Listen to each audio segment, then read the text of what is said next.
નમસ્કાર. માળિયાહાટીના ધારાસભ્ય ભગવાનજી કરગઠિયાએ ઈંધણ બચત અને પર્યાવરણ સંરક્ષણને લઈ અનોખી પહેલ કરી છે. વર્ષોથી ઉપયોગમાં લેવાતી ડીઝલ ફોર્ચ્યુનર કારને સાઈડમાં મૂકી હવે તેઓ સીએનજી કારનો ઉપયોગ કરી રહ્યા છે.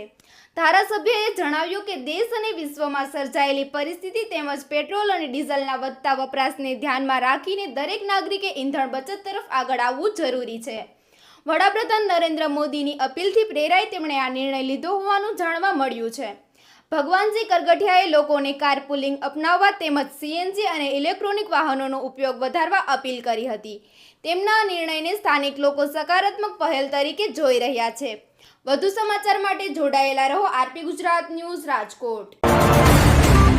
આપણા લોકપ્રિય વડાપ્રધાન આદરણીય નરેન્દ્રભાઈ મોદી ઈરાન અને ઈરાક યુદ્ધના હિસાબે જે અત્યારે દેશમાં ડીઝલ અને પેટ્રોલની જે તંગી પડી છે એને હિસાબે દેશવાસીઓને અપીલ કરી છે કે ઓછામાં ઓછું ડીઝલ વાપરો અને ઓછામાં ઓછું સોનું ખરીદ કરો.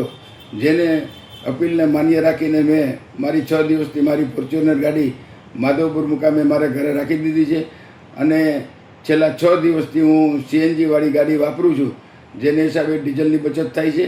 અને આ લોકો આવી અપીલ મેં માન્ય રાખી છે અને દરેક લોકો આ અપીલનો અનુસંધે તો દેશમાં ડીઝલની તંગી ઓછી રહી અને લોકોને અને દેશને ખૂબ જ મોટો ફાયદો થાય એમ છે.